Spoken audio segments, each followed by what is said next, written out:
Pronto, está gravando de novo. Então, vamos continuar. Deixa eu voltar agora a compartilhar a tela.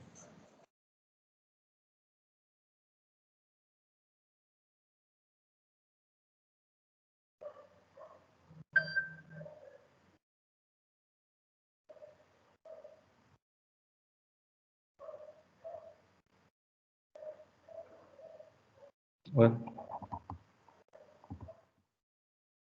Espera aí.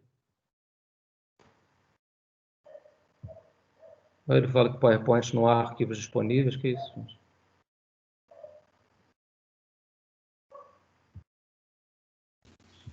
É que o arquivo tem que estar aberto, professor. Ele está aberto. Tá, continua aberto. Né? Tá, eu estou vendo aqui. Ele só não está em... Eu vou botar em apresentação de slide de novo. Não, ele fala como se não tivesse aberto. Está aberto aqui. Deixa eu só botar em apresentação de slide de novo, está indo. Aí eu volto lá e... Pronto, vamos lá. Agora eu falo que não tem... Fala, não há arquivos disponíveis. Ah, será que é porque eu mandei por e-mail? Vamos ver. Eu vou carregar do computador, então, direto. Gente, muita coisa para aprender, além do que a gente já sabe, né? Pelo amor de Deus.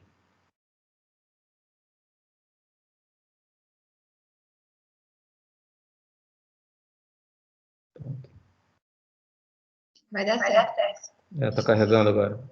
Ele quis carregar por fora agora, engraçado.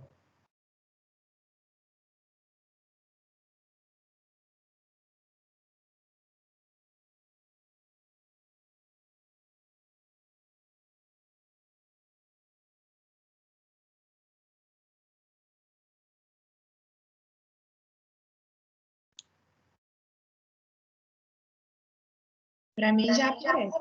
Pronto, apareceu para mim também. Recebi a apresentação, tá, professor?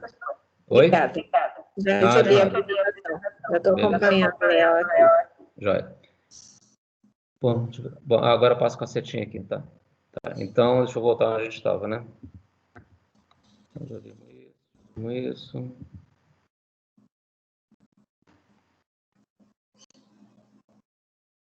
Então, a gente está vendo prevalência, já vimos as incidências e estava aqui, né? A gente estava falando da incidência e eu falei das potências de 10, né? Da magnitude do coeficiente e da tua escolha, né? De ver que potência de 10 você vai multiplicar para expressar a tua incidência. Então, a incidência acumulada, então, como eu falei, isso é uma repetição, né? Ela é uma fração de indivíduos, por isso que ela é uma proporção, claro. O numerador está contido no denominador e ela pertence, então, a um grupo fixo de indivíduos que virou um caso, que se tornou um caso, né? Num certo intervalo de tempo. Então, entre T0 e T1, né? Você mudou de status, né? A nomenclatura aqui está mudando de 0 para 1, né? Então, é uma probabilidade? É. E essa probabilidade estimada pela incidência acumulada é o risco, né? Então, na verdade, é o risco do indivíduo mudar do status sadio ou sem o agravo para o status doente ou com o agravo, num intervalo de tempo pré-definido, num grupo de pessoas pré-definidas. Então, esse é o risco, né? Então, em outras palavras, é isso, a probabilidade do indivíduo desenvolver a doença nesse dado intervalo de tempo, né? T0 ou T1, que você define, você pré-define. Só não está dizendo aqui numa certa população, num certo local, mas normalmente você tem que expressar a tua incidência numa população, num local, nesse intervalo de tempo. Então, essa é a definição de incidência acumulada. E o risco, então, como eu falei, é a probabilidade da mudança do estado desse indivíduo de sadio para doente, de vivo para morto. Por isso que eu falei, por exemplo, da mortalidade infantil materna, né? Você está mudando os teus status de vivo para morto. Então, a incidência do óbito, né, é o coeficiente de mortalidade. Isso tudo num certo intervalo de tempo de acompanhamento fixo. Você fixa esse intervalo de tempo, né? Então, é a probabilidade de ocorrência de um evento novo nesse período de tempo entre T0 e T1. Né? E essa probabilidade estimada pela incidência acumulada, que, de novo, é o formato mais clássico, mais simples, né? Eventos em cima, população sob risco embaixo, né? Por que é uma probabilidade condicional? é a ocorrência do desenvolvimento de um evento, como a gente já falou, em eventos acompanhados num período fixo, na ausência de riscos competitivos. Então, essas são as premissas, né? Por que isso é menos comum, né? Porque coorte fixa, vocês vão ver, você não deixa, claro, você já deve ter ouvido falar, né, que é o próximo slide, ou daqui a 2 slides, sei lá, que seja uma coorte dinâmica, né? Então, a coorte fixa, você é aquela população e acabou. As pessoas têm que ser seguidas pelo mesmo período de tempo, né? E você não pode ter riscos competitivos. E eu vou explicar já o que é, para quem não lembra, né? Então, esses são os dois pressupostos. Coorte fixa e não ter risco competitivo. Vamos ver cada um deles. Coorte fixa. Então, você identificou um grupo de indivíduos num certo ponto do tempo, né? Que é o teu T0. Né? Lembra que no T0, todo mundo livre de doença, tem caso prevalente, se exclui para começar a acompanhar todo mundo zerado para poder virar um caso. Ótimo. E você vai identificar esse evento novo que as pessoas podem mudar de status, de não ter para passar a ter aquele status né, de ser um caso, ser um evento, ser um doente, etc. E esse indicador, ele não aceita indivíduos serem acompanhados por períodos diferentes de tempo. Então, quando você começa uma coorte fixa e você vai analisar como incidência acumulada, você começa a seguir 1.000 pessoas que não têm sarampo, 1.000 crianças que não têm sarampo, e você vai acompanhar durante um ano. Depois de um ano, você tem 90 casos de sarampo, só que você perdeu 100 crianças ao longo do acompanhamento. Então, você começou com 1.000 crianças, acabou com 900 crianças que você acompanhou durante aquele ano, e tem 90 casos. Qual é a tua incidência? É 90 dividido por 1.000 ou 90 dividido por 900?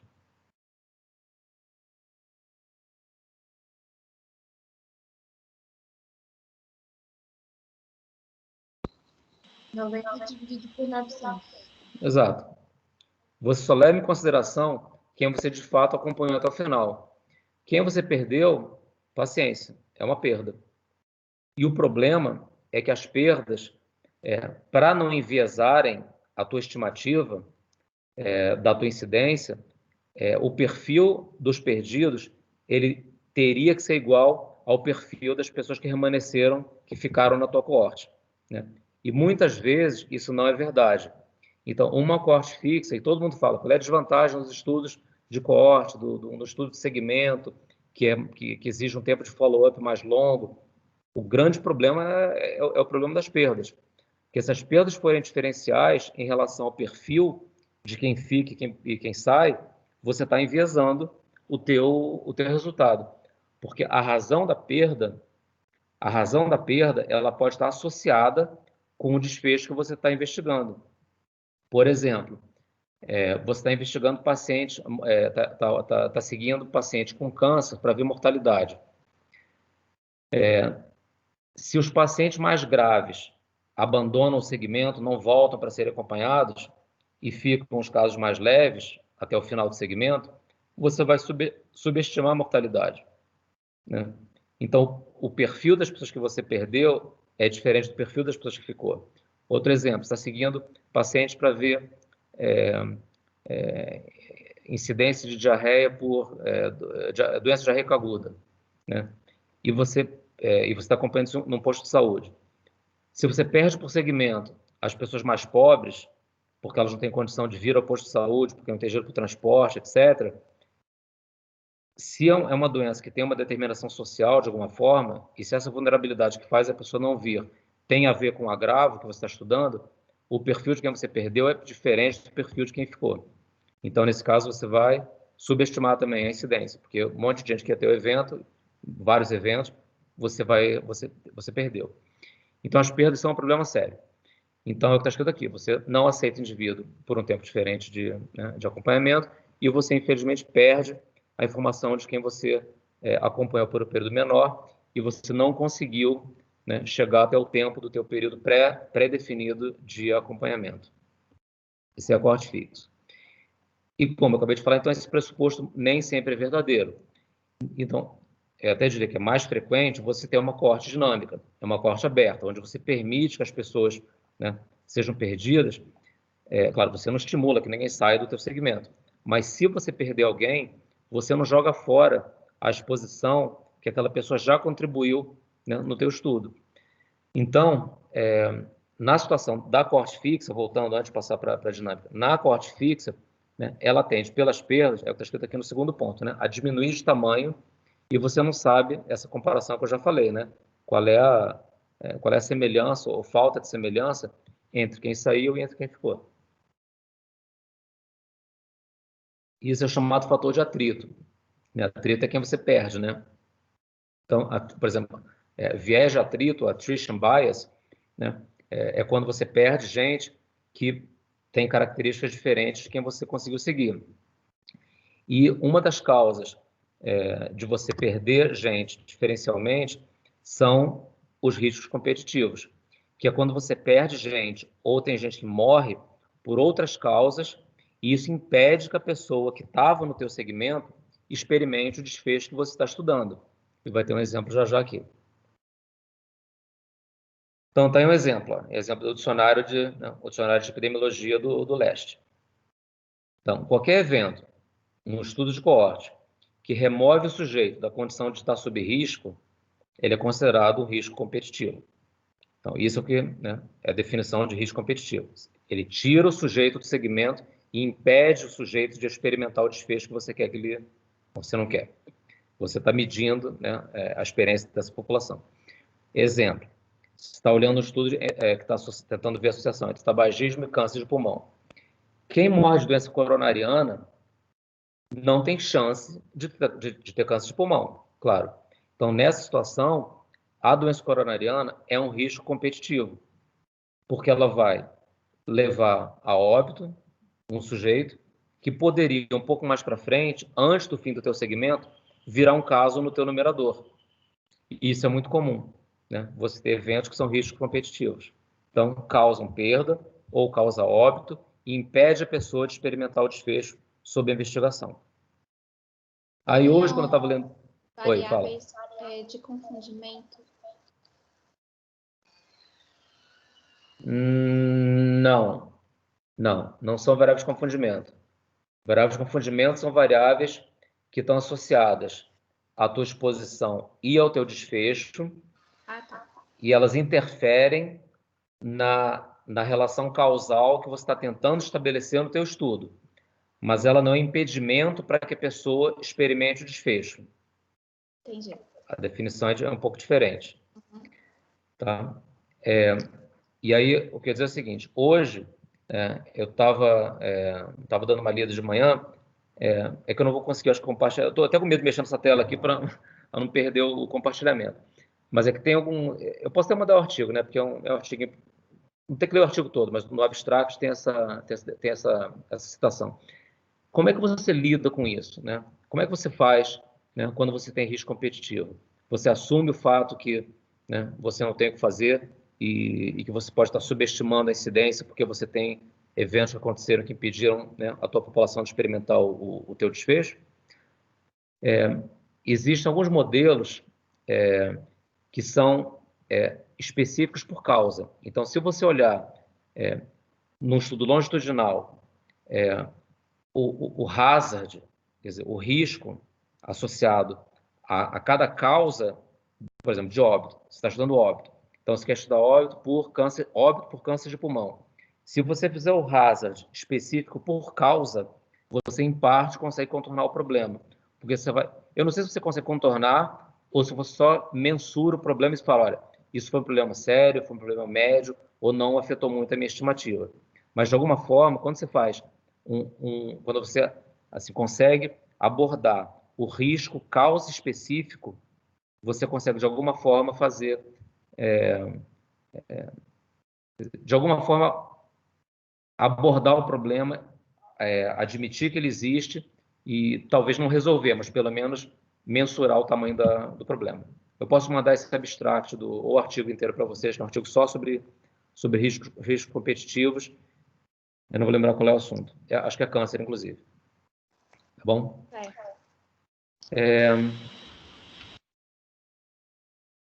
Tá. E aí, então, isso foi incidência acumulada, corte fixa. Na taxa de incidência, ou densidade de incidência, você tem o que seria a taxa verdadeira, mas não que a outra seja uma taxa fake, né, logicamente.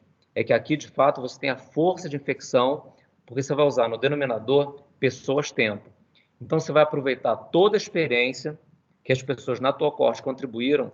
Então, se aquelas crianças que você acompanhou, né? Aquelas 1000 que você começou, que deu exemplo, chegaram a 900 no final. Se essas 100 crianças que você perdeu, elas foram sendo perdidas ao longo daquele ano, né? Assim, de forma uniforme, em média, cada uma dessas 100 crianças contribuiu 6 meses, certo?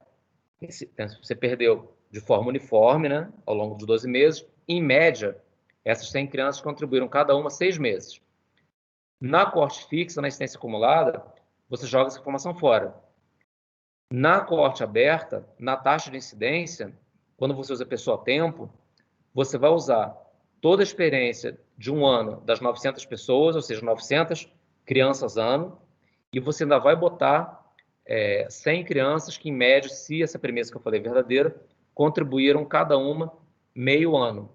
Então, 100 vezes meio, mais 50 anos, 50 crianças ano. Então, em vez de 900, você vai ter 950 pessoas ano. Você aumenta a tua taxa, o teu tempo de exposição. E isso é mais fiel, né, ao que de fato aconteceu. Então, se possível, trabalhar com pessoa ano, assumindo, logicamente, que algumas premissas, né, sejam verdadeiras. Eu vou dar um exemplo agora concreto de uma coisa que eu estava vendo hoje mesmo. Tem alguém da hanseníase aqui? Não, né? Acho que não. Não. Enfim, é um trabalho de hanseníase que saiu em pré-print e que tem um grupo que está fazendo uma carta para criticar o pré-print que foi publicado. Quer dizer, publicado, foi disponibilizado, né? Pré-print, não tem revisão por pares. E uma das questões que estão sendo questionadas por esse grupo que eu estou participando é que eles recrutaram pessoas, é um centro de referência no Rio de Janeiro, para a hanseníase. Aí eles recrutaram pessoas entre 97 e 2017, 20 anos de recrutamento. E aí usaram essa abordagem de pessoas-tempo.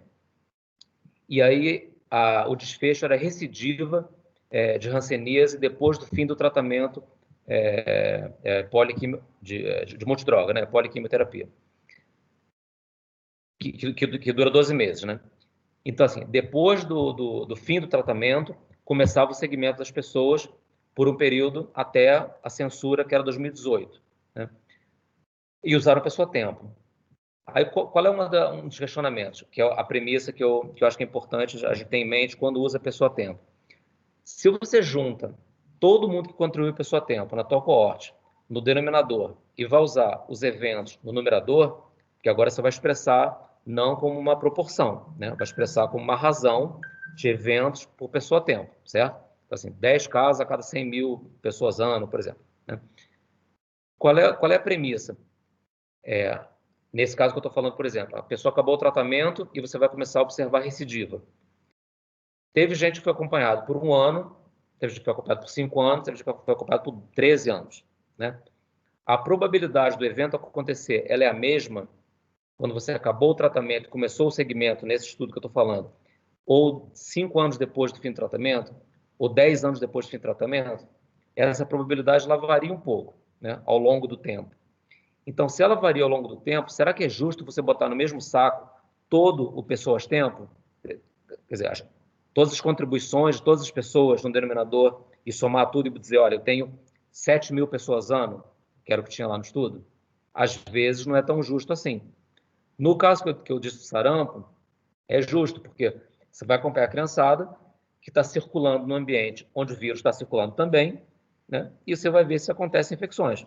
Não tem diferença porque se fosse uma doença respiratória, por exemplo, não, olha, no inverno, de fato, tem aglomeração, o risco é maior. Então, quem foi acompanhado durante os primeiros 3 meses do ano, 4 meses, tem um risco menor de se infectar durante o pessoal que conseguiu pelo menos sobreviver ou ficar sob segmento até esse período e passou pelo inverno. Vamos supor que, né, no sarampo, que no meu exemplo não seja assim. Num caso como o que eu estou falando, do sarampo, né, de todo mundo está circulando, o vírus está circulando, não tem muito problema. Mas se o tempo de segmento influencia a probabilidade de exposição ao agente que vai causar o teu evento, aí você tem que tomar algum certo de cuidado ou admitir como uma limitação que a distribuição dos tempos de segmento ela foi diferente, ela foi ela está concentrada para o começo, está concentrada mais para o fim. Aí cada estudo é um estudo, aí, enfim, aí você tem que saber, né, discutir cada caso, tá? Mas esse acho que é um ponto importante para a gente ter em mente nesse ponto, ok? Professor, Oi. na saúde do trabalhador, a gente usa muito tempo por conta do desemprego, né? Então, por exemplo, a gente tem um ambiente de trabalho, o trabalhador fica exposto um determinado tempo, depois é mandado embora. E aí vem outro trabalhador, substitui ele, e aí você vai contando os tempos que cada trabalhador ficou exposto para determinado desfecho. Sim. Então, a gente utiliza bastante. Então, mas nesse caso, se a exposição, por exemplo, se for acidente de trabalho, né, porque o trabalho é perigoso, exige muita concentração e tal, eu não veria problema. Mas se é, por exemplo, trabalhar numa mina de carvão e a exposição e o risco do evento, ele é cumulativo, né, por conta de uma exposição biológica qualquer, aí, entendeu? Aí depende da distribuição dos tempos de exposição das pessoas que você tem, né? Utiliza muito para câncer.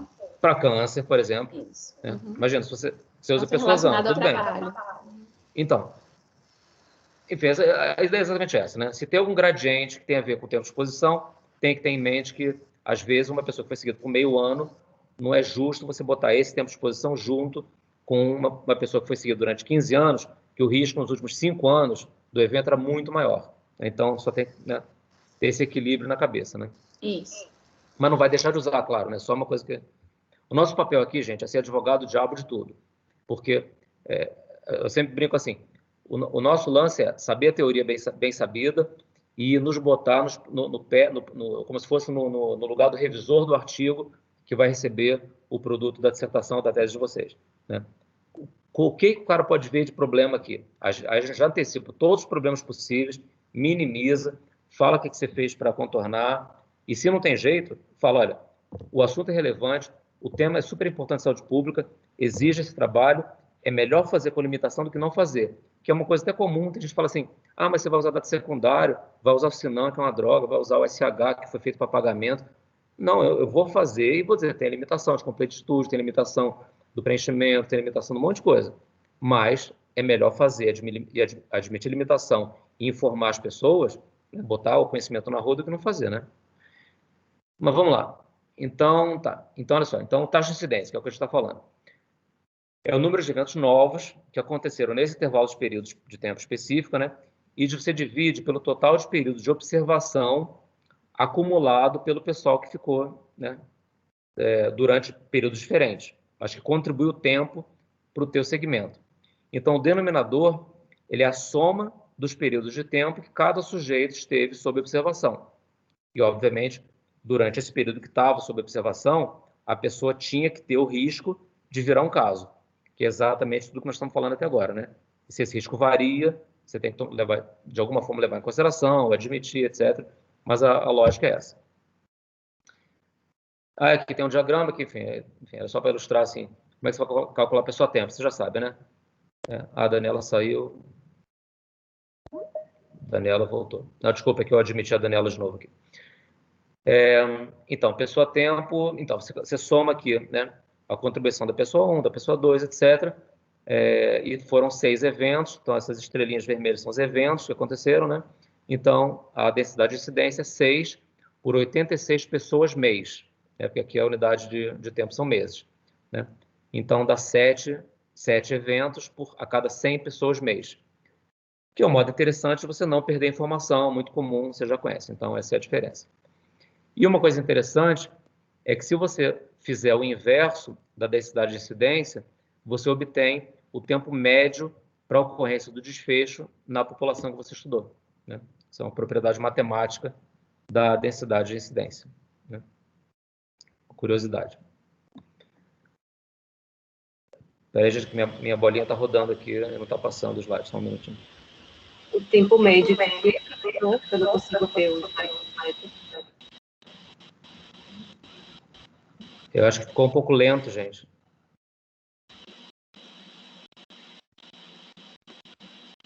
Eu não estou conseguindo passar o slide. Tem uma bolinha rodando no meu computador e não sai desse slide.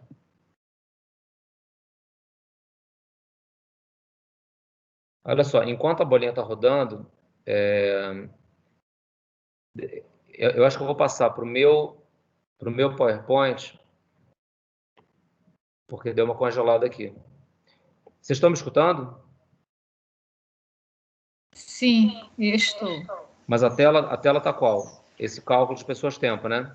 Isso. Tá parado nesse. Tá parado nesse aqui, não está indo para frente nem para trás. Agora foi. Então, vocês estão vendo, né? Pessoa-tempo, né? Então, pessoa-tempo, a definição está aí, né? É o tempo que o indivíduo apresenta todos os critérios de inclusão, né? Então, ele está sob segmento e ele está sob o risco de virar um caso, né? E o total vai ser a soma desses tempos, né, que cada um contribuiu durante a tua investigação, né? Essa é a investigação, essa é a definição. E a interpretação, essa é a imagem que eu acho que é legal também, da taxa de incidência ou densidade de incidência. Pensa na velocidade, né, que um evento ocorre num conjunto de pessoas-tempo, né? Então, seria a velocidade do adoecimento na população por unidade de tempo. A unidade pode ser, né, pessoa-mês, pessoa-ano, o que for, né? Então, por isso que ela é uma taxa instantânea, é uma força de morbidade, né? Bom, ou de mortalidade, se for o caso, né? E em inglês pode chamar de hazard, mas é uma taxa instantânea. Aí tem a analogia do carro, né? Se você pega um carro e fala assim, ó, eu vou olhar a velocidade instantânea do carro. Você tem o velocímetro e você fala assim, e o que o velocímetro te diz, né? É a velocidade instantânea, é a força instantânea da doença. Naquele momento do tempo, qual é a velocidade, qual é a força daquele agravo de causar doença? E o que você mede, então, ao final, quando você pega o teu numerador, que é o número de novos casos, e divide pelo somatório de pessoas-tempo? Você tem a velocidade média do teu percurso. Então, é o quão rápida ou devagar, né, foi a ocorrência dessa doença na população, em média, por unidade de tempo. Então, você tem, claro, eu vou daqui até o NB, né? Eu demoro, assim, vamos supor, são 10 quilômetros, né? Eu demoro, tô ruim de conta hoje, mas eu demoro meia hora para chegar lá, né? Então, se eu demoro meia hora, são 10 quilômetros, né? Em uma hora eu andaria 20 quilômetros, certo? Certo. Pô, então fui devagar para caramba, né? Meia hora, enfim, 20 quilômetros por hora. Então, essa foi a minha velocidade média. Eu sei o tempo inicial, o tempo final. Essa é a minha velocidade média. Mas eu eu andei a 50 por hora e diminuí para passar no quebra-mola. Depois acelerei de novo, outro quebra-mola. Aí pego um engarrafamento, liberou, aí eu andei a 60 por hora. Ou seja, essas velocidades que variaram são as velocidades instantâneas. São aqueles hazards, né, são aquelas forças de morbidade que você observa ao longo do período de segmento. A densidade de incidência é a minha velocidade média, que eu demorei para ir daqui ao NB. As velocidades pontuais, aqui na esquina de casa, depois no quebra-mola da frente, depois na ponte, não sei aonde, são as forças instantâneas da doença. Essa é a analogia que é bem interessante de usar, porque acho que o conceito fica bem claro, né? Então, qual é o pressuposto? Então, 10 pessoas acompanhadas por 10 meses é a mesma coisa que acompanhar 100 pessoas por um mês. Porque nas duas situações, você vai ter no denominador 100 pessoas mês. Ou seja, o que interessa é a contribuição de tempo de cada indivíduo para o denominador.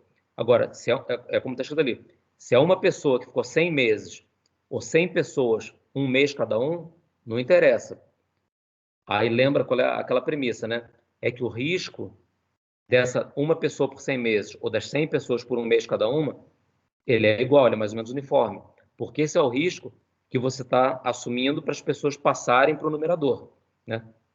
Que é o conceito de estar sob risco de virar um caso, né? Então, esse é mas, na verdade, o pressuposto que está aqui não é o do risco ser igual, tá? O pressuposto que está dizendo aqui é que o que interessa é o somatório do tempo de contribuição, não interessando o número de pessoas que contribuíram. Pode ser 1, 10, 100, não interessa. Se você teve 1000 pessoas mês, quantas pessoas contribuíram para dar esse 1.000 pessoas mês não é importante, porque o denominador vai ser o mesmo e a interpretação da tua densidade de incidência, que é a força média daquela morbidade ou mortalidade naquele período de tempo pré-definido, a interpretação vai ser a mesma também. Certo? E esse é um quadrinho resumo da comparação dos dois, da incidência acumulada e da densidade de incidência. Então, vamos primeiro na esquerda, né? E comparando depois com a densidade. A incidência acumulada, estima o risco, né? É uma probabilidade condicional, as premissas são, né, corte fixa e ausência de risco competitivo, certo? E, então, ela estima o risco. A densidade, estima o hazard, que é aquela velocidade média, né, de mudança de estado, de sadio para doente, né? Ou de vivo para morto, enfim, né? Do 0 para o 1, no tempo, no período estudado. Então, essa é a velocidade média da mudança do estado, e o tempo médio para a ocorrência, claro, vai ser 1 dividido por essa densidade. Mas o mais importante aqui não é nem você medir a duração média, né, para a ocorrência do evento. O mais importante é a comparação com a incidência acumulada, é o risco de você virar um caso, e o hazard é essa força média da morbidade num período de tempo pré-definido, né, que é composto por uma série de hazards momentâneos, né, no teu período. O segundo ponto, a incidência acumulada, ela se refere a uma população, claro, que você pegou os eventos e dividiu pela população sob risco, e ela tem significado para o indivíduo. O que quer dizer isso? Quando você fala assim, a incidência na minha população foi de 5, os meninos do meu de sarampo, que eu dei exemplo, foi 10% a incidência naquele ano, né? 90 sobre os 900. Por que tem significado para o indivíduo? Porque se eu pegar aleatoriamente dos 900 que começaram o segmento, uma daquelas crianças, o risco daquela criança desenvolver sarampo é de 10% naquele ano. Então, aquela coorte de 900 crianças, cada criancinha daquela tem um risco individual de 10% de desenvolver sarampo. Já a densidade de incidência, ela se refere a uma população, mas ela não tem significado direto, você não pode transpor a interpretação da densidade de incidência para o indivíduo. Então, quando você fala, porque o somatório é em pessoas-tempo. Então, você pode falar dessa força média da morbidade num período de tempo, num certo local onde você mediu aquela coisa.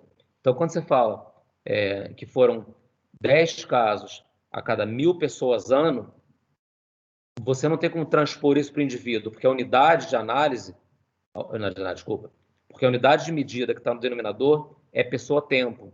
Então, não é uma interpretação por um indivíduo, ao contrário da incidência acumulada, que é o risco, sim, que você individualmente, se você pensar uma pessoa, é o risco da pessoa virar um caso naquele período que você estudou. Então, essa é uma diferença importante também. A terceira, é que a incidência acumulada se refere a um intervalo de tempo, e a densidade instantânea se refere a um ponto no tempo, né? A densidade de incidência, como velocidade média, entre aspas, no período estudado, ela, como é pessoa-tempo, quer dizer, o ponto do tempo que fala aqui da densidade é porque pessoa-ano é uma unidade, pessoa-mês é uma unidade, né? Então, como é uma força média que você calculou pelo somatório das contribuições de tempo, por isso que a referência não é a um intervalo de tempo, como é o do segmento da incidência acumulada, né? Ele se refere a um ponto, na verdade, é uma unidade de tempo, né? É uma unidade que pode ser um mês, uma pessoa-mês, pessoa-ano, pessoa-semana, o que for, né? Mas é outra diferença conceitual.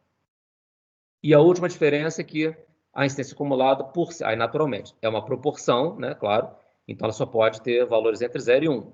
Você que vai multiplicar por uma potência de 10 para ficar mais interpretável, mas o valor mesmo, quando se calcula a incidência acumulada, como é uma proporção, o resultado tem que estar entre 0 e 1. Só que a densidade de incidência não. Aí é de 0 a infinito, porque a unidade dela, você não está dividindo eventos por pessoa-tempo, né? Então, é pessoa sobre pessoa dividido por tempo. Então, a pessoa elimina com a pessoa, então a unidade do pessoas-tempo é 1 sobre tempo. Então, não tem limite de valor. A expressão sendo 1 sobre t, porque a pessoa cancela com a pessoa, né? Certo? Pessoa sobre tempo. Então, as pessoas se cancelam em cima e embaixo, e sendo essa unidade, não tem teto esse valor da densidade de incidência. Então, gente, esse é um resuminho, né, dos tipos de incidência, né? A prevalência, a gente falou um pouquinho, porque, na verdade, a única diferença é aquela coisa da prevalência pontual e de período, que eu, particularmente, não gosto muito. Pode ter gente que gosta, fica à vontade, vai ler à vontade, tal. Eu prefiro pensar na prevalência, como eu falei, como um indicador pontual, mas a incidência, sim, que tem essas diferenças que são importantes quando a gente for ler, né, os trabalhos, né, interpretar os artigos, etc. Né? Tudo bem até agora? Então, quem cala consente, eu vou em frente. Ou eu não vou em frente, porque eu acho que agora vem... Ah, não. Tem mais uma coisa antes das razões desculpa, da fração atribuível que eu não vou falar, né? A relação entre incidência e prevalência. Você já deve ter visto isso em algum lugar, claro, né? Aquela coisa, prevalência, né, é incidência vezes duração da doença. O que faz sentido intuitivamente, né? Então, aqui é só um modo um pouco mais elegante de apresentar a mesma coisa. Então, quando você tem, em vez de você botar P é igual a ID, né? Aqui tem assim, coeficiente de prevalência é igual a densidade de incidência vezes o tempo de duração daquele agravo, né? Mas na prática é a mesma lógica, né? É claro, pensa assim, uma doença que acontece muito, né? Que assim, os novos casos aparecem com muita frequência, mas ela dura pouco, né? Resfriado comum. Ou uma doença que é rara de acontecer, mas uma vez que ela aconteça, ela tem um período prolongado, né? Ela cursa muito prolongada. Se você faz uma prevalência pontual, né? Bate uma foto da população e compara as duas prevalências, né? Dos dois agravos que eu falei, um que tem incidência alta e duração baixa, o outro que tem incidência baixa e duração alta. A probabilidade de você achar a mesma prevalência é grande, certo? Você vai achar meia dúzia de casos. Por quê?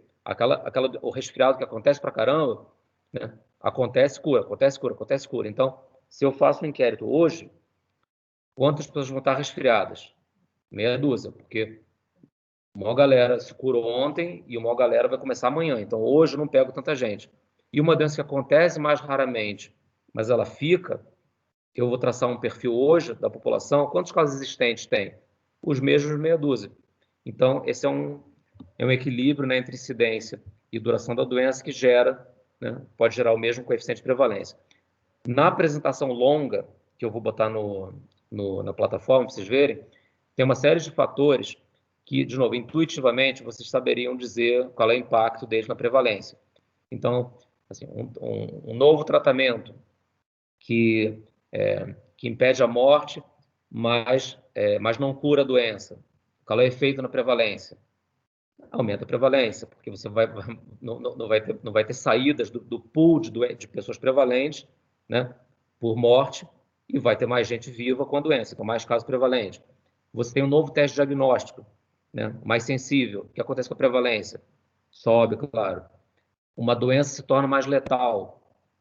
Você tem mais saídas, então prevalência baixa. Ou seja, é só raciocinar assim, o que uma mudança qualquer num panorama epidemiológico pode causar na prevalência, né? É só você ver, é aquela figura, a famosa figura tem aquela torneirinha da incidência, né, o aquáriozinho, e as saídas embaixo, que são as curas e mortes, né? Então, o que acontece com o pool de casos prevalentes? Ele sobe o nível da água ou baixa o nível da água? Depende se você está botando mais casos incidentes nesse negócio, ou está saindo gente por cura ou morte, né? Tá bom? Então, a consequência de você dizer que prevalência é igual a incidência vezes duração é que se você conhece a densidade de incidência e o coeficiente de prevalência, você estima a duração média da doença, logicamente. Isso é uma coisa matemática também, né? Uma coisa que eu não vou falar muito porque não precisa, eu acho, é falar de odds, né? Porque odds, né, ou chance, né, é só, né, é a probabilidade do evento acontecer, né, dividido pela probabilidade do evento não acontecer, né? Então, odds é isso, né? É a probabilidade do evento sobre a probabilidade do não evento, né? Por isso que o odds ratio, né, do caso controle, que vocês já viram, claro, né? Ele é uma razão de duas odds, né? que é a odds de exposição dos casos e a odds de exposição dos controles, né? Então, uma razão de duas odds. Ou seja, qual é a probabilidade do caso estar exposto sobre a probabilidade do caso não estar exposto. Você tem a odds de exposição dos casos. Vai para os controles. Qual é a odds ou chance de exposição dos controles? Qual é dividido pela probabilidade da não exposição dos controles. Pronto, agora você tem a odds de exposição dos controles. Aí você tem duas odds, duas chances. Exposição em casos, exposição em controles. Uma pela outra, razão de chance, né? Então a odds é uma razão de probabilidades complementares, né? Claro. Então, a probabilidade do evento acontecer sobre a probabilidade dele não acontecer. E aí tem um exemplo aqui, qualquer, aqui é a razão de sexo, né? Mas, por exemplo, aqui não é nem uma tabela 2x2, são só casos de AIDS e sexo, né? Qual é a odds de você ser homem ou de você ser mulher, né? A odds de você ser homem comparado à odds de você ser mulher, né? É a probabilidade do evento ser homem acontecer dividido pela probabilidade do evento não ser homem acontecer. Então, 100 sobre 130 dividido por 30 sobre 130, que dá 3,3. Então, a odds de você ser homem nessa situação, né, é de 3. Né? Enfim, a probabilidade do evento sobre a probabilidade do não evento. E isso, a aplicação, logicamente, né, vocês sabem, é na razão de chance nos estudos de caso-controle. Certo? Que eventual, eu nem sei se a gente vai ver caso-controle como algum exemplo. Talvez veja, né, mas né, não vou focar muito porque não é... Vai ser mais comum a gente ter que trabalhar e a gente vai ver muita incidência, muito pessoa a tempo, né? Prevalência às vezes, mas acho que as medidas as de mortalidade, sobrevida, né? Isso tudo é mais importante para a gente do que odds.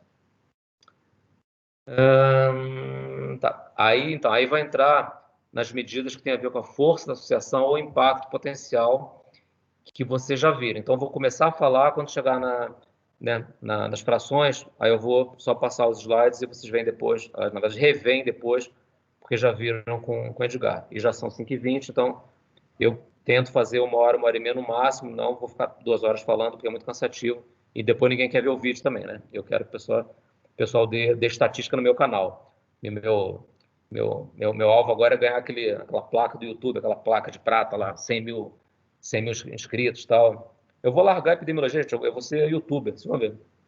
Me aguardem, me aguardem. Então tá, então vamos lá. Tem razão e tem diferença.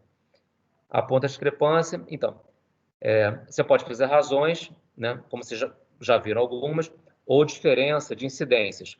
Algumas são importantes, como você já deve ter visto na semana passada, para você ver o impacto de uma intervenção de uma política pública. Quanto que você vai evitar dos casos se você conseguir fazer uma intervenção que elimine ou diminua certa exposição. Então, aí vocês vão ver algumas diferenças. Então, por exemplo, razões. Você tem razão de risco, odds ratio, né, razão da densidade de incidência. Essas razões indicam força da associação. Elas não veem ainda não, elas não veem, né, potencial de impacto de medidas de saúde pública. Pode deixar, Bárbara, deixa comigo.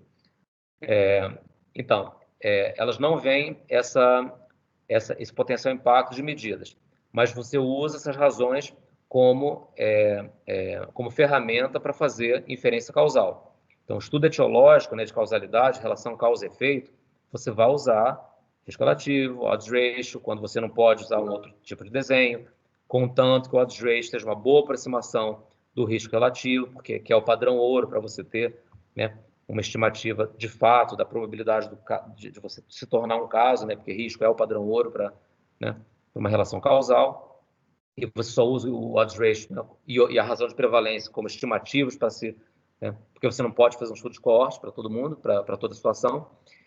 Então, tem aqui um exemplo, né, de risco relativo, odds ratio, razão de densidade de incidência, e de eficácia, que vocês já sabem, né, normalmente a eficácia é calculada em ensaios clínicos, quando você quer testar uma intervenção, ou uma droga, ou um insumo, que vai diminuir a frequência de um evento indesejado. Portanto, normalmente, o braço da intervenção, ou o grupo exposto, ele tem uma incidência menor do que o grupo não exposto. Isso gera, né, um risco relativo menor do que 1. E aí, como é que você vai ver a eficácia daquela intervenção? Né? Você vai subtrair esse número calculado, esse risco relativo, de 1, né? Que é meio óbvio. Então, você calculou, por exemplo, deu 0,4.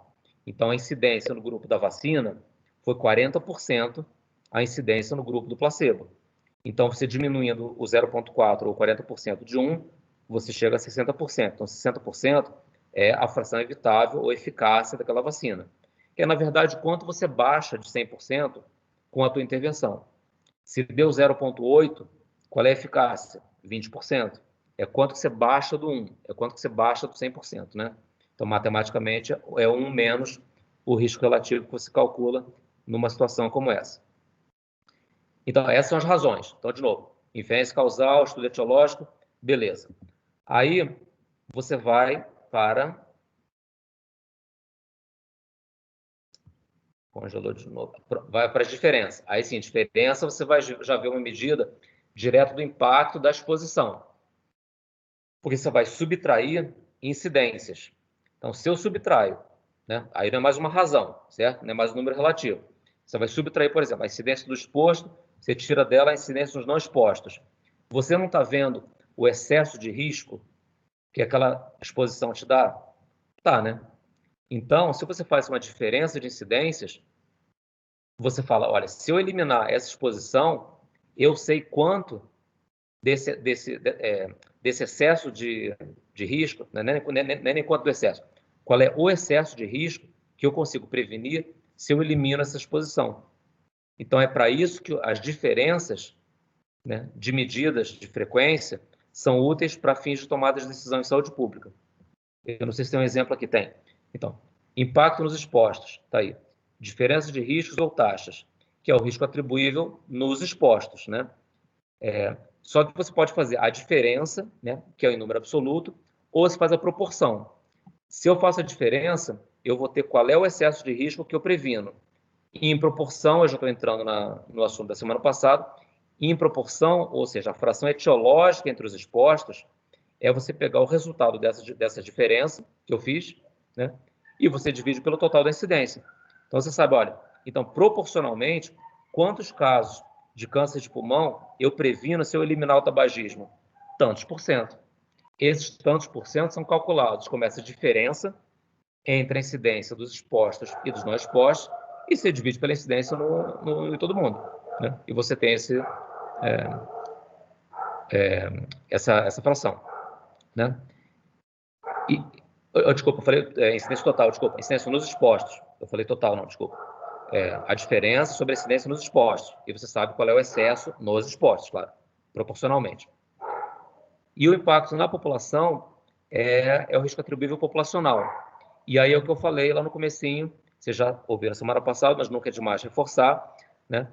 Que é quanto na população você conseguiria atribuir a uma certa exposição, e aí ao contrário da diferença ou da proporção de risco atribuível, ou da fração etiológica nos expostos, o impacto populacional, ou seja, o risco atribuível populacional, ele depende da prevalência da exposição na população. Porque a prevalência ela vai entrar na fórmula, vocês devem lembrar, então você acaba ponderando pela prevalência, né, a incidência nos expostos e depois nos não expostos, que é o complemento, claro. E você com isso vai descobrir quanto numa certa população, dependendo da prevalência, eu consigo prevenir dos eventos caso aquela exposição seja diminuída ou eliminada. É claro, quanto maior a prevalência, maior vai ser o risco atribuível populacional àquela exposição, né? Isso é uma coisa que também é intuitiva, mas que pela fórmula você consegue ver, né?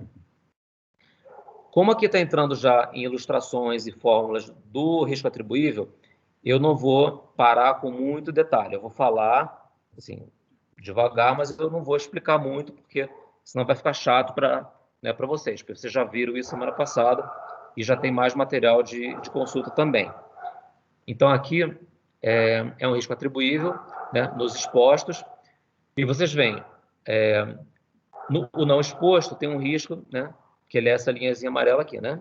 Então, é 1,8 por mil. O exposto tem um risco de 5. Qual é esse excesso? Qual é o risco atribuível nos expostos? 3,2, né?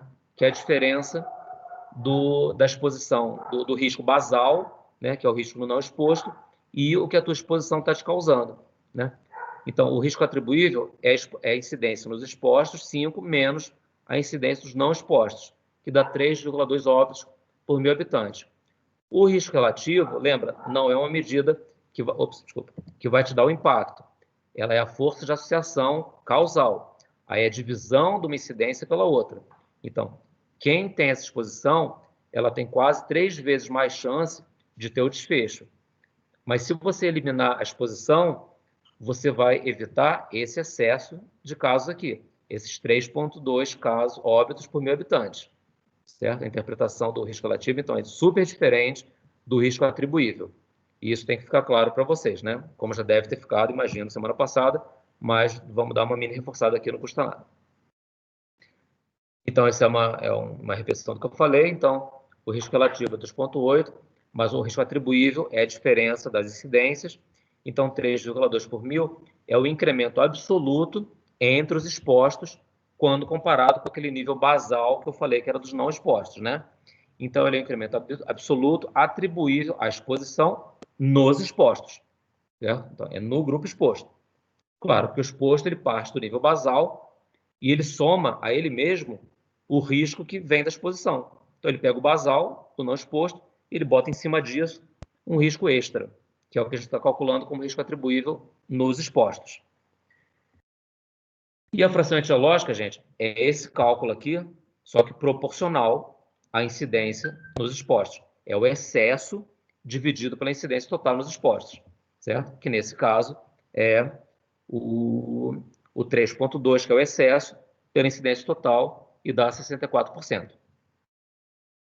Aí a artimanha matemática é que esse valor de 64%, ou 0,64, ele também pode ser conseguido se você tiver na tua mão o risco relativo, porque você consegue, fazendo com essa fórmula, 1 menos 1 sobre risco relativo, achar os mesmos 64%. Isso matematicamente se explica porque o risco relativo, como vocês sabem, como é que é a fórmula do risco relativo? Não é a incidência nos expostos dividido, é aquela primeira linha, né, da tabela 2x2. É a incidência no grupo exposto dividido pela incidência no grupo exposto e não exposto, né? Então, matematicamente, você consegue provar que 1 menos 1 sobre RR é igual à fórmula do risco atribuível quando você usa a diminuição da incidência nos expostos menos a incidência nos não expostos. Então, aí vocês vão ter que acreditar na minha palavra, porque eu não vou fazer agora a conta, logicamente. Mas isso há de achar em livro, eu vou achar em algum lugar essa explicação. Deve ter um tutorial, algum maluco deve ter feito isso no YouTube. Esse maluco serei eu no futuro, lembrem disso, né? Eu vou comprar até aquela mesinha digitalizadora, né? Vocês vão ver, ó, hoje tem a Khan Academy. Daqui a uns 5 anos, 5 eu estou sendo ambicioso, vai ter o Mauro Academy. Aí vocês vão ver. Hoje eu tô meio megalomaníaco, né? Mas é bom, né? De vez em quando. Né? Então, vamos lá. Então, isso aí vocês já viram. Risco atribuível, a fração etiológica, vocês podem calcular dessa forma também. Que é o que está mostrado aqui. Aquele excesso, tá vendo? Olha, o excessinho aqui, né? Dos 64%, é o 3,2, que era o excesso, dividido pela incidência total, que era o 5. Estou vendo os ok aí, gente. Boa, beleza. Dividido pelo 5, então dá o 64%, né? Que é o 3,2 dividido pelo 5. Né? É outra forma de expressar esse excesso de risco. Né? Pronto. Então, essa é uma explicação, né, em palavras, né, da fração etiológica entre os expostos. Né? Então, em vez de ser aquele incremento absoluto, né, que é a diferença das incidências, é a proporção do caso nos expostos atribuível à exposição. Que é só outro jeito de falar o que eu acabei de falar, né, de outra forma. Né? Ou seja, se você prevenir aquela exposição, se retirar, o efeito é bloqueado, você, né, previne aqueles casos. 64% dos casos entre os expostos seriam evitados se você eliminasse aquela exposição. Beleza.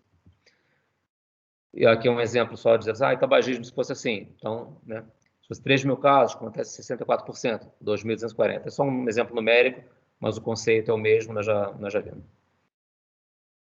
E aí, para terminar, repetição, eu falei até que eu não ia falar, mas acabei falando tudo, mas vamos reforçar, não custa nada. Fração etiológica populacional. Aí, a fórmula é diferente e a interpretação é diferente. Porque aqui, lembra, depende da prevalência. Então, vamos separar as coisas. Primeiro, risco atribuível nos expostos, que aí você pode traduzir, ou pode traduzir não, pode mostrar ou como um incremento absoluto, ou como uma proporção do número de casos nos expostos. Esse é o risco atribuível nos expostos. Ou absoluto, ou proporcional. Beleza, fração etiológica nos expostos. Resolveu.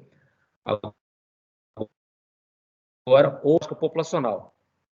Ah, o vídeo meu não está funcionando? Ué?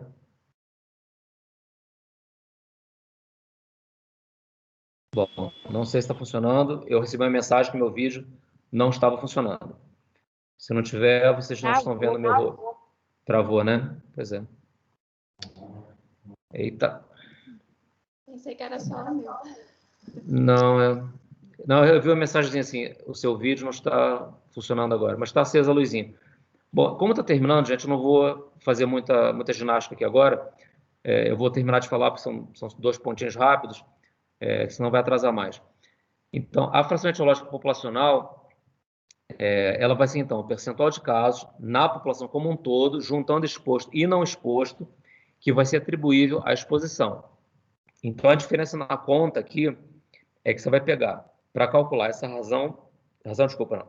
essa fração etiológica populacional, você vai pegar a incidência total daquele agravo naquela população, diminui a incidência nos não expostos e bota isso sobre a incidência total na população. Esse é o valor da razão atribuível da, da fração etiológica populacional. Só que, se você, é muito frequente você não ter, né, a incidência total e a incidência nos não expostos, normalmente você tem o risco relativo, né?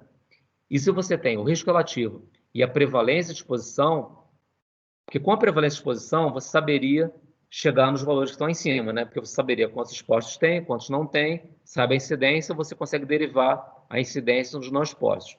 Como isso não é fácil conseguir, matematicamente, aí você tem que acreditar também, essa fórmula também se consegue, ela é equivalente a você ponderar pela prevalência. Então, você multiplica eu falei prevalência, né? Prevalência e exposição. Então, prevalência e exposição vezes o risco relativo menos 1, dividido pela prevalência multiplicado por RR menos 1 mais 1, isso vai dar e claro, vai multiplicar por 100 para ter o percentual. Essa fórmula vai te dar, porque você está botando a prevalência na equação e está levando em consideração o quanto de exposição tem naquele grupo populacional, isso vai te dar a fração etiológica populacional, que é o percentual de casos como um todo que acontece em exposta e em não exposta, em todo mundo junto, que você atribui à exposição. E aí o impacto, do ponto de vista do gestor da saúde pública, é um pouco até mais importante. Você fala assim, no geral, vamos ver se passa aqui o slide. Agora nem o slide está querendo passar. Passou. Então, você fala assim, olha, no geral, quantos casos deixariam de acontecer na população como um todo, não só no grupo exposto, não é só nos fumantes, porque também tem não fumantes que têm câncer de pulmão, né? Claro, a frequência vai ser muito menor, porque o risco relativo é alto, né? Mas, quando você tem uma tabela 2x2, a tabela 2x2 vai ter caso na coluna desculpa, na linha do pessoal não exposto, né? Do mesmo jeito. Não vai ser, a tabela 2x2, ela não tem 3 caselas preenchidas e uma zerada, né? Então, vai ter frequência de evento do grupo não exposto. Então, a interpretação aqui é a seguinte: quantos casos na população como um todo deixariam de acontecer se você bloqueasse aquela exposição? O que é eu não quero dizer mais interessante, que parece que eu estou dizendo que a razão atribuível nos expostos é menos importante, né? A fração atribuível é menos importante lá. Ela tem a sua importância, claro, né? Até porque você pode focar um programa de prevenção num grupo de exposição, um grupo que se expõe a um certo fator de risco, né? Mas o impacto populacional, né, como um todo, vai ser dado por esse valor agora, né? Eu acho que era isso. Deixa eu ver se era isso mesmo.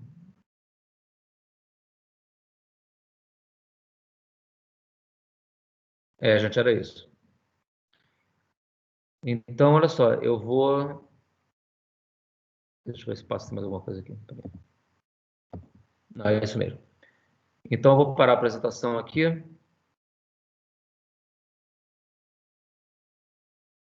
Tá tudo muito lento. Pronto, parei. E eu quero saber se alguém tem algum comentário agora para fazer, porque caso contrário eu vou parar a gravação até para não ficar muito comprida para depois baixar e disponibilizar. Então, alguém quer fazer algum comentário? Alguém quer tirar alguma dúvida? Comentar em relação à semana passada junto com essa?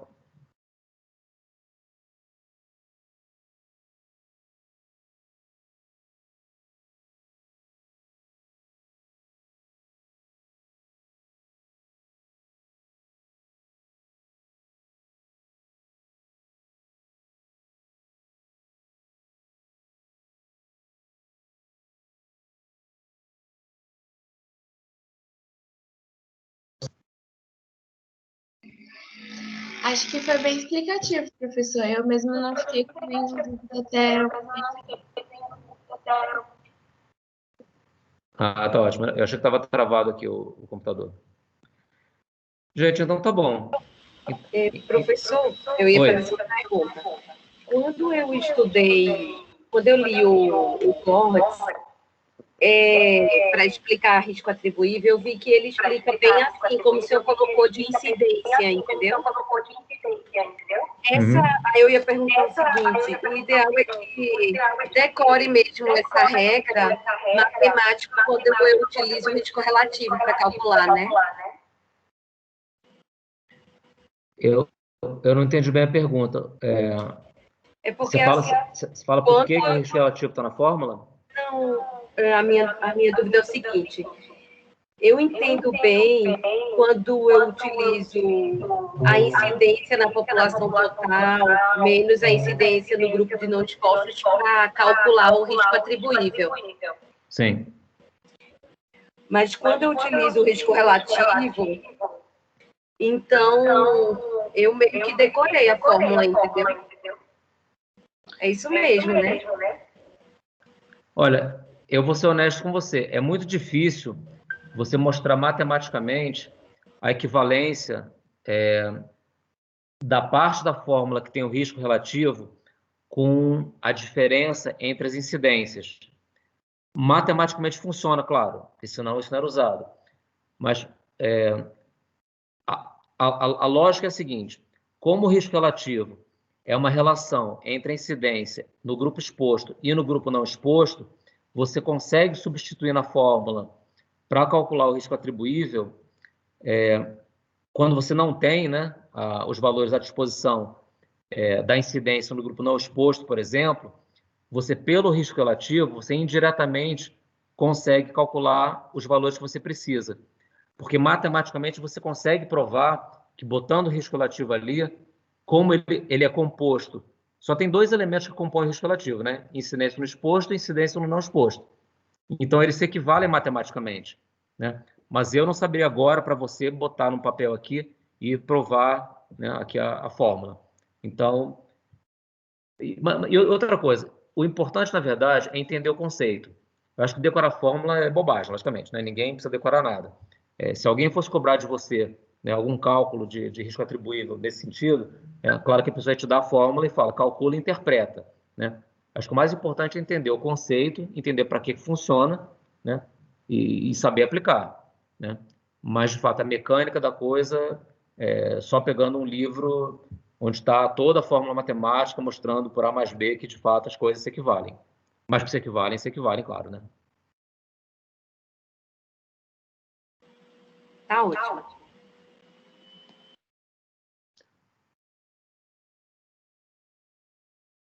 Gente, mais alguma coisa por agora? Porque a gente pode falar de logística aqui, mas eu vou parar a gravação, se for o caso, tá? Olha, eu vou parar a gravação. Parei.